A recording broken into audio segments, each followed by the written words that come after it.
हरे कृष्ण।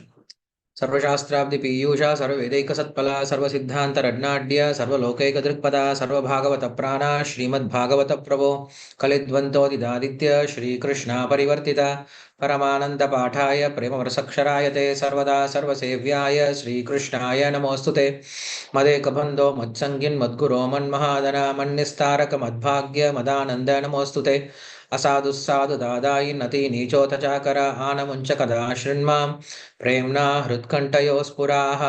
ॐ नमो भगवते वासुदेवाय। ॐ नमो भगवते वासुदेवाय। ॐ नमो भगवते वासुदेवाय। नमो विष्णुपादाय कृष्णप्रेष्ठाय भूतले श्रीमते भक्ति वेदांत स्वामी नामे नमस्ते सारस्वती देवे गौरवाणी प्रचारिणे निर्विशेष शून्यवादी पाश्चात देशतारिणे जय श्री कृष्ण चैतन्य प्रभु नित्यानंद श्री अद्वैत गदाधर श्रीवासादि गौरभक्त वृंद हरे कृष्ण कृष्ण कृष्ण हरे हरे हरे राम राम राम हरे हरे हरे कृष्ण எல்லாருக்கும் நமஸ்காரம். இன்று வைகுண்ட ஏகாதசி அப்படின்ற பிரசித்தமான நாள். மக்கள் எல்லாருமே இன்னைக்கு பெருமாள் கோயிலுக்கு போயிட்டு வைகுண்ட துவாரத்து வழியா பகவானை தரிசிக்கிறது உண்டு. பகவானும் வைகுண்ட துவாரத்தினால பக்தர்களை தரிசனம் பண்றது உண்டு. வைகுண்ட ஏகாதசி அப்படின்னா என்ன அப்படின்னா, பகவான் என்ன பண்றாரு அப்படின்னா, நம்ம ஆடி மாதம் அப்படின்னு சொல்லக்கூடிய அந்த கடைசி மாதம் தான் சதுர்மாசத்தினுடைய ஆரம்பம். அப்ப என்ன பண்றாங்க, பொதுவா இரவு நேரம், தேவர்களுக்கு இரவு நேரம். சோ பகவான் என்ன பண்றாருன்னா, அப்ப சயனம் பண்றதுக்காக போயிடுறாரு. அதுக்கு பதில் நம்ம என்ன சொல்றோம்னா தக்ஷணாயனம் அப்படின்னு சொல்லுவோம். தேவர்களுக்கு உத்தராயணம் தக்ஷணாயனம் அப்படின்னு 2 இருக்கு. உத்தராயணம் அப்படிங்கிறது பகல், தக்ஷணாயனம் அப்படிங்கிறது இரவு பொழுது. நமக்கு 12 மணி நேரம் பகல், 12 மணி நேரம் இரவு. சாஸ்திரத்தின் பிரகாரம் இரவு அப்படிங்கிறது 12 மணி நேரம், பகல் அப்படிங்கிறது 12 மணி நேரம். அதுல இந்த தக்ஷணாயனம் அப்படிங்கிறது நமக்கு 6 மாதங்கள் வரும். ஆடி மாசம் இருந்து ஆரம்பிச்சு, அதே போல உத்தராயணம் அப்படிங்கிறது இப்ப ஆரம்பமாக போகுது, தை மாசத்துல இருந்து ஆரம்பமாக போகுது. அப்ப தேவர்கள்லாம் என்ன பண்றாங்க அப்படின்னா, இந்த தக்ஷணாயனம் அப்படின்ற மாதத்துல எல்லாரும் உறங்க போயிடுறாங்க. குறிப்பா பகவான் என்ன பண்றாரு அப்படின்னா, இந்த சதுர்மாசியம் அப்படின்னு இந்த 4 மாசத்துல யோக நித்திரைக்கு போயிடுறாரு. இந்த 4 மாதம் அவர் சயனிச்சுட்டு அவர் எந்திரிக்கக்கூடிய அந்த நாளை தான் நம்ம என்ன பண்றோம் அப்படின்னா, தனுர் மாதம் அப்படின்ற மாதத்துல கொண்டாடுறோம். மார்கழி மாசம் அப்படின்னு சொல்லி கொண்டாடுறோம். குறிப்பா இந்த மார்கழி மாதத்துல இந்த ஏகாதசி அன்னைக்கு என்ன பண்றாரு அப்படின்னா, எந்திரிச்ச பகவான் என்ன பண்றாரு அப்படின்னா, எல்லாருக்கும் தரிசனம் கொடுக்கிறாராம். வைகுண்ட துவாரத்துல எல்லா தேவர்களுக்கும் தரிசனம் கொடுக்கிறார். 33 கோடி தேவர்களுக்கும் தரிசனம் கொடுக்கறதுனால இதற்கு பேரு வைகுண்ட ஏகாதசி, முக்கூட ஏகாதசி அப்படின்னு சொல்றது உண்டு. அதனால இன்னைக்கு யாரெல்லாம் பகவானை இந்த வைகுண்ட துவாரத்துல தரிசனம் பண்றாங்களோ அவர்கள் எல்லாருமே தேவர்களுக்கு சமமாக வைகுண்டத்திற்கு உயர்த்தப்படுகிறார்கள் அப்படின்னு தான் நம்மளுக்கு ரங்க மகாத்மியம், ஸ்ரீரங்க மகாத்மியம் சொல்லுது. ஏன்னா இன்னைக்கு ஸ்ரீரங்கம் தான் ரொம்ப பிரசித்தி. பூலோக வைகுண்டம் அப்படின்னு சொல்லக்கூடிய அந்த ஸ்ரீரங்கத்துல தான் இந்த வைகுண்ட ஏகாதசி அப்படிங்கிற விஷயம் முதல்ல ஆரம்பிக்கப்பட்டது. திருமங்கை ஆழ்வார் தான் என்ன பண்றாரு அப்படின்னா, பகவான் கிட்ட கடைசியில தன்னுடைய திருநெடுந்தாண்டகம் அப்படின்ற கிரந்தத்தை எழுதுனதுக்கு அப்புறம், பாசுரத்தை எழுதுனதுக்கு அப்புறம் பகவான் கிட்ட பிரார்த்தனை பண்றார். சுவாமி, இந்த 4000 திவ்ய பிரபந்தம் இருக்கு, 10 ஆழ்வார்கள் எழுதிய திவ்ய பிரபந்தம் இருக்கு. இத நீங்க முதல்ல கேட்கணும். நீங்க கேட்டீங்க அப்படின்னா மக்கள் எல்லாரும் உங்களோட சேர்ந்து கேட்பாங்க. அப்ப கேட்கும் பொழுது அவங்களுக்கும் பக்தி வரும். அவங்களுக்கு பக்தி தலைக்கேறணும் அப்படின்னா அவங்க என்ன பண்ணுவாங்க, உங்ககிட்ட சரணாகதி பண்ணிட்டு உங்களை அடைவதற்கான வாய்ப்பு இருக்கு அப்படின்னு சொல்லிட்டு பிரார்த்தனை பண்றார். பகவானும் சரின்னு ஒத்துக்கிறார். அதனால நீங்க பாத்தீங்க அப்படின்னா, இந்த வைகுண்ட ஏகாதசியில இருந்து பகவான் என்ன பண்றார் அப்படின்னா, ஆழ்வார்களுடைய நிறைய பாசுரங்களை அங்க ஸ்ரீரங்கத்துல கேட்பார். பகல் 10 இரவு 10ன்னு சொல்றது உண்டு. ஆழ்வார்கள் என்ன பண்றாங்க, இந்த ஜீவாத்மாக்களை எப்படியாவது இந்த உலகத்தில் இருக்கக்கூடிய கர்ம வினைகள் இருந்து விடுவிச்சு வைகுண்டத்தை கூட்டிட்டு போகணும் அப்படிங்கிற எண்ணத்தோட நிறைய பாடல்கள் எழுதியிருக்காங்க, பாசுரங்கள் அப்படின்னு சொல்றோம். இந்த பாசுரங்களால இந்த உலகத்தை பற்றிய ஞானத்தையும், நம்மை பற்றிய ஞானத்தையும், அந்த பகவானை பற்றிய ஞானத்தையும், இந்த ஜீவாத்மாவிற்கும் பகவானுக்கும் உள்ள உறவு என்ன, இந்த ஜீவாத்மா பகவானை எப்படி அடைவது, இந்த ஜீவாத்மா பகவானை அடைய முடியாம இருப்பதற்கான எதிரி என்ன, இப்படிப்பட்ட அந்த ஜீவாத்மா அந்த பகவானை அடைந்த பிறகு அடையக்கூடிய ஆனந்தம் என்ன, இதை போன்ற விஷயங்கள் எல்லாத்தையும் என்ன பண்றாங்க, தங்களுடைய பாசுரங்களால மக்களுக்கு சொல்லி கொடுத்துருக்காங்க. ஆனா படிக்கணும் இல்லையா? அதை படிக்கணும் அப்படின்னா அதை கேட்கணும். முதல்ல அதை கேட்கணும் அப்படின்னா அத பெரிய மனுஷன் கேட்கும் போது எல்லாருமே கேட்பாங்க. அதனால என்ன பண்றாரு, பகவானே அமர்ந்து இந்த ஆழ்வார்களுடைய எல்லா பாசுரங்களையும் உட்காந்து கேட்கிறார். அவ்வளவு முக்கியமான வேலை பகவானுக்கு. நம்ம எல்லாம் சொல்றோம். நம்ம எல்லாம் ரொம்ப பிஸியா இருக்கோம்னு சொல்றோம். ஏதாவது பகவத்கீதை கேளுங்க, பாகவதம் கேளுங்க, மகாபாரதம், ராமாயணம் கேளுங்கன்னு சொன்னா, நாங்க ரொம்ப பிஸியா இருக்கோம் சார்ன்னு சொல்றோம். பகவானை விட யாரும் பிஸியா இருக்க முடியாது. ஏன்னா பகவானுடைய தொழில் என்ன தெரியுமா? இந்த உலகம் மட்டும் கிடையாது. இது போல பல கோடிக்கணக்கான அண்டங்களை என்ன பண்றார்? அவர் படைக்கிறார், பாதுகாக்கிறார், அழிக்கிறார். எவ்வளவு பெரிய காரியங்கள பண்ணிட்டு இருக்கார். ஆனா அப்படிப்பட்ட பகவானே என்ன பண்றார் அப்படின்னா, நேரத்தை ஒதுக்கி இந்த ஆழ்வார்கள் பாடிய இந்த பாசுரங்கள கேட்கிறார். அதனால நாம புரிஞ்சுக்கணும், நாம் எவ்வளவுதான் பிஸியா இருந்தாலும் ஆன்மீகத்திற்குன்ட்டு நேரம் குடுத்தே ஆகணும். ஏன் நேரம் குடுக்கணும் அப்படின்னா, ஏன்னா நம்ம எல்லாருமே ஆன்மீகமயமானவர்கள். இந்த உலகத்துல நாம் தப்பி தவறி வந்து விழுந்துட்டோம். நாம் இந்த உலகத்துல இருக்க வேண்டிய நபர்கள் கிடையாது. ஜீவாத்மா அப்படின்றவன் இந்த பௌதிக உலகத்துல இருக்க வேண்டிய நபர்கள் கிடையாது. ஆன்மீக உலகத்துல பகவானோட சேர்ந்து அவரோட சந்தோஷமா, ஆனந்தமா சேவை பண்ணிட்டு இருக்க வேண்டியவங்க. ஏதோ ஒரு கர்ம வினையினால் நம்ம இந்த உலகத்துல பிறந்துட்டோம். இருந்தாலுமே கூட ஜீவாத்மாவிற்கு தேவையான உணவு அப்படிங்கிறது இந்த உலகத்துல ஆன்மீகம் மட்டும் தான். மற்ற எந்த விஷயங்கள செஞ்சாலும் நமக்கு ஆனந்தமோ, திருப்தியோ கொடுக்காது. ஆன்மீக விஷயங்கள் ஈடுபடும் பொழுது, அது ஒரு சின்ன விஷயமா இருந்தாலும் மனசு திருப்தியா இருக்கும். இன்னைக்கு நெறைய மக்கள் என்ன பண்ணுவாங்கன்னா, நேற்று இரவுல இருந்தே அங்க எல்லா பெருமாள் கோயில்லயும் காத்திருந்து பகவான தரிசனம் பண்றதுக்காக காலையில அடிச்சு பிடிச்சு அந்த வைகுண்ட வாசலுக்குள்ள போய் தரிசனம் பண்ணிட்டு வருவாங்க. அவங்களுக்கு ஒண்ணும் புரியாது. இது எதற்காக நம்ம கொண்டாடுறோம்? இத செஞ்சா நமக்கு என்ன பிரயோஜனம்? நெறைய பேருக்கு தெரியாம என்ன பண்றாங்க? இத கொண்டாடுறாங்க. இருந்தாலும் அவங்க மனசுல வெளியில வரும்போது ஒரு விதமான திருப்தி ஏற்படும். இன்னைக்கு நம்ம பகவான தரிசனம் பண்ணோம். இன்னைக்கு வைகுண்ட துவாரத்துல போயிட்டு வந்துட்டோம். அப்படின்னு சொல்லிட்டு ஒரு திருப்தி ஏற்படும். அந்த திருப்திக்கான காரணம் என்ன தெரியுமா? ஏன்னா நம்ம எல்லாருமே ஜீவாத்மாக்கள். இந்த ஜீவாத்மாவிற்கு ஆன்மீகம் மட்டும் தான் திருப்திய குடுக்கும். நீங்க இதே விஷயத்த எவ்வளோ பெரிய டூருக்கு வேணா போய் ப போய் போய் போயிட்டு வர பாருங்க. இல்ல எவ்வளோ பெரிய விருந்துக்கு வேணா போயிட்டு வர பாருங்க. அது திருப்தி கிடைக்காது. ஏன்னா ஆத்மாவை இதெல்லாம் திருப்திப்படுத்தாது. ஆத்மாவை ஆன்மீகம் மட்டும் தான் திருப்திப்படுத்தும். அத உணரக்கூடிய வகையில நம்மளுக்கு என்ன பண்றாங்க பெரியவங்க நமக்கு நெறைய திருவிழாக்கள ஏற்பாடு செஞ்சு குடுத்துருக்காங்க. இந்த திருவிழாக்கள கொண்டாடுறது மூலியமா, இந்த ஜீவாத்மா கொஞ்சம் கொஞ்சமா உணர ஆரம்பிக்கணும். உண்மையில நான் பகவானோட இருக்கும் பொழுது தான் சந்தோஷமா இருக்கேன். பகவான மறந்துட்டேன் அப்டின்னா எனக்கு சந்தோஷம் கிடையாது. நான் பகவானோட ஏன் இருக்கக்கூடாது? அப்டின்ற அந்த ஆசைய வளர்த்துக்கணும் அப்டின்னு தான், நமக்கு அநேகமான திருவிழாக்கள கொண்டாடிட்டு இருக்காங்க. ஆனா, இன்னைக்கு கொஞ்சம் கொஞ்சமா நம்ம என்ன பண்றோம்? திருவிழாக்கள மறந்து போயிடுறோம். ஏன் திருவிழாக்கள கொண்டாடுறோம் அப்படின்ற ஞானம் இல்லாம கொண்டாடிட்டு இருக்கோம். இன்னும் அ ஆபத்தான விஷயம் என்ன அப்படின்னா, அந்த திருவிழாக்களை பகவான மறந்துட்டு கொண்டாட ஆரம்பிச்சுர்றோம். பகவானை சேர்த்து திருவிழாக்களை கொண்டாடுறது முக்கியம். சரி, இந்த வைகுண்ட ஏகாதசி அன்னைக்கு என்ன பண்றாரு அப்படின்னா, பகவான் இந்த வைகுண்ட துவாரத்துல 4 மாசம் சதுர்மாசியம் முடிச்சதுக்கு அப்புறம் பகவான் எந்திரிக்கிறார். எந்திரிச்சதுக்கு அப்புறம் தன்னுடைய ஆபரணங்கள், தன்னுடைய அலங்காரம்லாம் முடிச்சுட்டு, இன்னைக்கு வைகுண்ட துவாரத்துல தரிசனம் குடுத்துட்டு வெளியில வருவார். வைகுண்ட ஏகாதசி அன்னைக்கு நீங்க ஸ்ரீரங்கத்துல பார்த்தீங்க அப்டின்னா, 1000 கால் மண்டபத்துக்கு வருவார். அந்த 1000 கால் மண்டபத்துல பார்த்தோம் அப்டின்னா, உண்மையில 953 தூண்கள் மட்டும் தான் இருக்கும். 47 தூண்கள் இருக்காது. அது என்ன 1000 கால் மண்டபம்னு சொல்றோம். ஆனா 953 தான் இருக்குன்னு சொல்றீங்க அப்டின்னா, இதுதான் நம்மளுக்கு வேதங்கள்ல சொல்லப்பட்ட சூக்ஷ்மமான விஷயம்.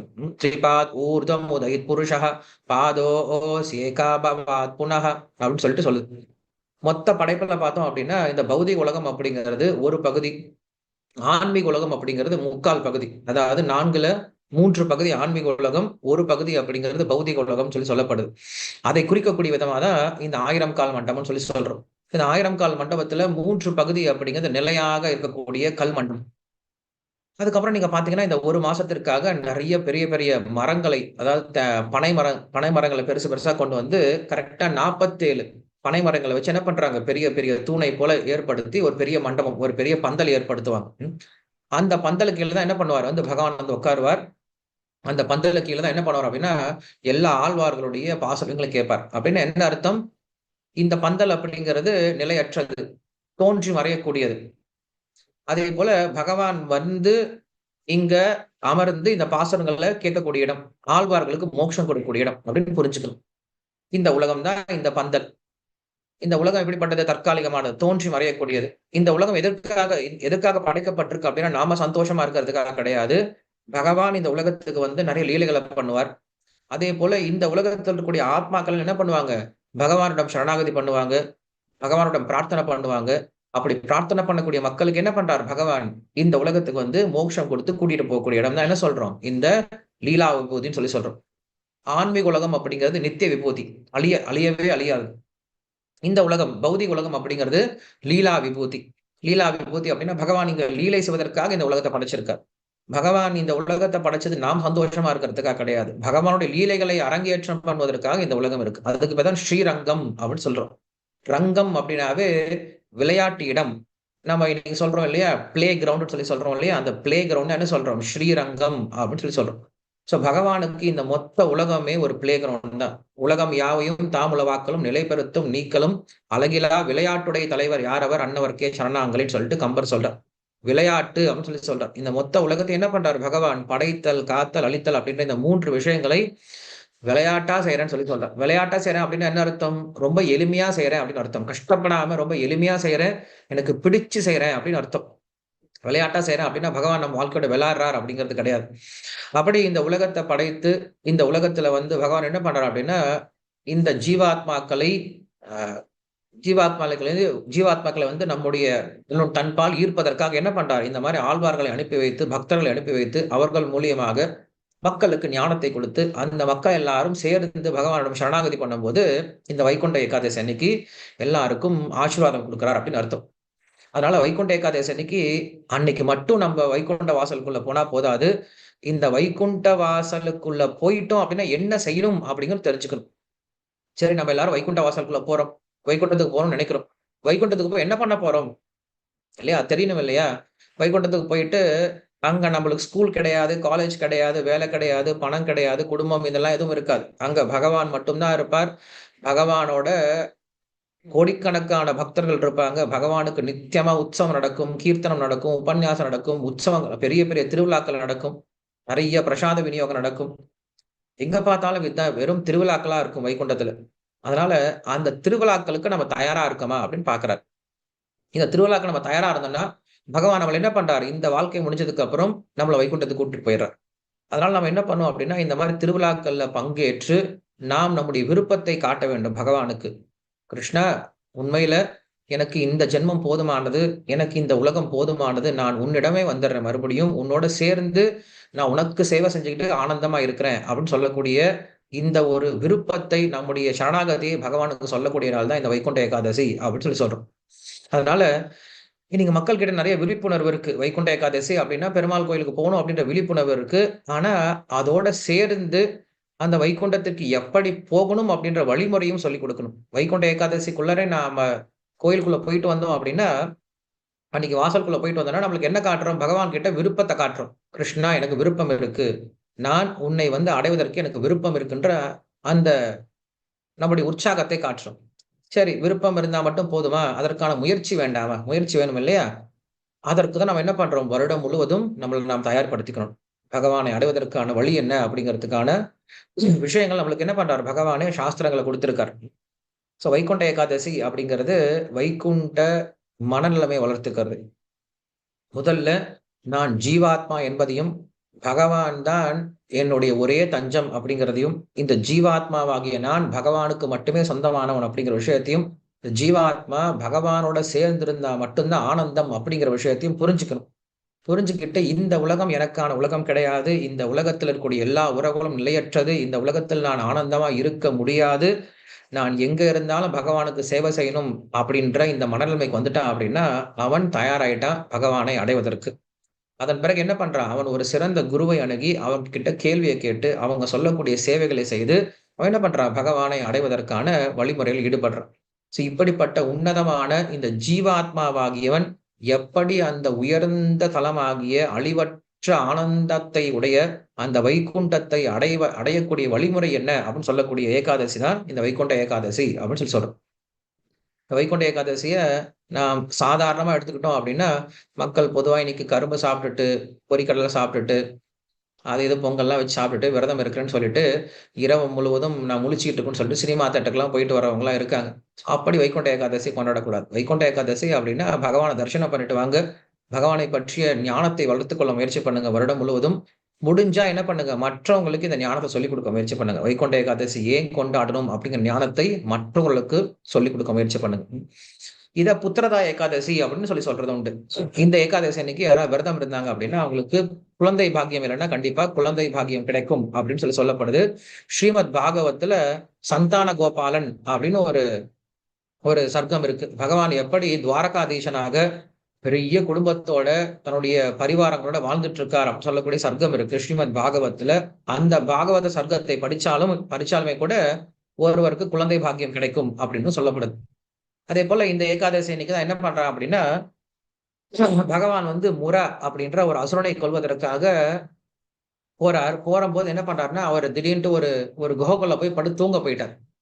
தூங்கிட்டு இருக்கும்போது முரா அப்படின்ற அசுரன் என்ன பண்றான் பகவானை வந்து தாக்குவதற்காக வரான். அப்ப பகவானுக்குள்ள இருந்து ஒரு தேவதை வெளியில வராங்க. வெளியில வந்து என்ன பண்றாங்க அந்த முரா அப்படின்ற அசுரனை வந்து கொன்னுடுறாங்க. கொன்னதுக்கு அப்புறம் பகவான் எந்திரிச்சு பாக்குறார். தனக்காக உதவி செஞ்சு அந்த தேவதை யாருன்னு கேட்கும் பொழுது அவ ஏகாதசி அப்படின்ற தேவதை. ஒவ்வொரு நாளுக்கும் ஒவ்வொரு திதிக்கும் ஒரு தேவதை இருக்காங்க. அந்த ஏகாதசி தேவதை என்ன பண்றாங்க பகவானுக்காக போரிட்டு அந்த முரண் அப்படின்ற அசுரனை கொல்றாங்க. பகவான் கேட்கிறாரு எனக்கு இவ்வளவு நீ வந்து உதவி பண்ணியமா உனக்கு என்ன வேணும் அப்படின்னு கேட்கிறாரு. அப்பதான் அந்த அம்மா சொல்றாங்க அந்த ஏகாதசி அப்படின்ற திதி அந்த தேவத்தை சொல்றா யாரெல்லாம் இந்த ஏகாதசி திதி அன்னைக்கு வந்து விரதம் இருக்காங்களோ அவர்களுக்கு உங்களுடைய பக்தியை கொடுத்து உங்களுடைய கருணையை கொடுக்கணும் அப்படின்னு சொல்லி வேண்டிக்கிறாங்க. அந்த ஏகாதசி அப்படின்ற அந்த தேவத்தை வேண்டியதுனால இந்த ஏகாதசி அன்னைக்கு விரதம் இருந்தோம் அப்படின்னா நம்ம எல்லாருக்கும் பகவானுடைய கருணை கிடைக்கும் அப்படிங்கிறதும் நம்மளுக்கு சாஸ்திரங்கள்ல சொல்லப்பட்ட ஒரு சின்ன கதையா சொல்லப்படுது. இப்படியாக ஏகாதசிக்கு அநேகமான குணங்கள் இருக்கு, அநேகமான சரித்திரங்கள் இருக்கு. நாம் புரிஞ்சுக்க வேண்டிய விஷயம் என்ன அப்படின்னா இந்த ஏகாதசி அன்னைக்கு விரதம் இருக்கிறது அப்படிங்கிறது முதல்ல அடிப்படையா உடலுக்கு ரொம்ப நல்லது. ஏன்னா தினசரி நம்ம சாப்பிட்டுக்கிட்டே இருக்கோம். கொஞ்ச நேரமா அது என்ன பண்ணும் கொஞ்சம் வயிற்றுக்கு கேப் கொடுக்கணும். அப்ப ஆரோக்கியம் அப்படிங்கிற விஷயத்துல பார்த்தாலும் இல்ல ஆயுர்வேதம் அப்படிங்கிற சாஸ்திரத்துல எடுத்து பார்த்தாலும் விரதம் இருக்கிறது அப்படிங்கிறது நம்முடைய நோய் எதிர்ப்பு சக்தி அதிகப்படுத்தும். அதே போல நம்ம கிட்ட இருக்கக்கூடிய கெட்ட கழிவுகளை என்ன பண்ணும் உடம்புல இருந்து நீக்க முயற்சி பண்ணும். அதனால உடம்புக்கு நம்ம நேரம் கொடுக்கணும் கொஞ்சம் உடம்பை சரிப்படுத்துறதுக்கு. அதுக்கு என்ன பண்றோம் நம்ம ஏகாதசி விரதம் இருக்கு. இது அடிப்படையான விஷயம். உடலுக்கு ரொம்ப நல்லது, ஆரோக்கியத்திற்கு ரொம்ப நல்லது விரதம் இருந்தோம் அப்படின்னா. அதே போல இன்னைக்கு விரதம் இருந்தோம் அப்படின்னா நம்முடைய மனசையும் நம்ம என்ன பண்ணலாம் நம்முடைய கட்டுப்பாட்டுல வச்சிருக்கலாம். இன்னைக்குதான் நம்மளுக்கு சாப்பிட தோணும், இதை சாப்பிடலாம் அதை சாப்பிடலாம்னு சொல்லிட்டு மனசை நம்மள சொல்லிக்கிட்டே இருக்கும். இல்ல இன்னைக்கு ஒரு நாள் நான் சாப்பிட மாட்டேன், என்னதான் ஆனாலும் எனக்கு எவ்வளவுதான் பசி இருந்தாலும் இன்னைக்கு நான் சாப்பிட மாட்டேன். என்ன பண்றோம் இன்னைக்கு நம்ம மனதை நாமளே உறுதிப்படுத்திக்கிறோம். நம்முடைய மனதை நம்முடைய கட்டுப்பாட்டுல கொண்டு வர முயற்சி பண்றோம். இந்த கட்டுப்பாடு வந்துருச்சு அப்படின்னா இந்த இந்த மன உறுதியை கொண்டு நம்ம என்ன பண்ணலாம் மற்ற எல்லா வெல்ல முடியாத கெட்ட பழக்கங்களை நம்மளால என்ன பண்ண முடியும் வெல்ல முடியும் மனக்கட்டுப்பாடுனால. சரி, இந்த மனக்கட்டுப்பாடு அப்படிங்கிறது இந்த விரதத்தினால் நம்மளுக்கு ஏற்பட ஆரம்பிக்குது. அதே போல விரதம் இருக்கிறதுனாலையும் நம்மளுடைய புத்தி கூர்மையாகவும் அதிகம் ஆரம்பிக்குது. ஏன்னா இந்த நாள்ல என்ன பண்ணுவாங்கன்னா விரதம் இருக்கிறதுனால நிறைய நேரம் கிடைக்கும். அப்ப என்ன பண்ணுவாங்க நிறைய சாஸ்திரங்களை படிப்பாங்க. சாஸ்திரங்களை படிக்கிறதுனால நம்மளுக்கு நிறைய ஞானம் அப்படிங்கிறதும் கிடைக்குது. முடிஞ்ச வரைக்கும் நம்ம என்ன பண்ணலாம் இன்னைக்கு சாஸ்திரங்களை படிக்க முயற்சி பண்ணலாம், மற்றவங்களுக்கு சொல்லிக் கொடுக்க முயற்சி பண்ணலாம். கடைசி விஷயம் இந்த ஏகாதசி அன்னைக்கு நம்மளுக்கு நிறைய நேரம் கிடைக்கிறதுனால நம்ம என்ன பண்ணலாம் நிறைய ஆன்மீக காரியங்கள் ஈடுபடலாம். பகவானுடைய நாமத்தை சொல்றது, பகவானை தரிசனம் பண்றது, பகவானுக்கு சேவை பண்றது, பகவானை பற்றி பேசுவது கேட்பது இல்லையா, இப்படிப்பட்ட ஆன்மீக காரியங்கள் ஈடுபடுறதுனால நம்மளுக்கு ஆத்ம பலமும் கிடைக்க ஆரம்பிக்கும். அப்படி இந்த ஏகாதசி விரதம் இருக்கிறதுனால உடலுக்கும் நல்லது, மனதிற்கும் நல்லது, புத்திக்கும் நல்லது, ஆன்மீகத்திற்கும் நல்லது.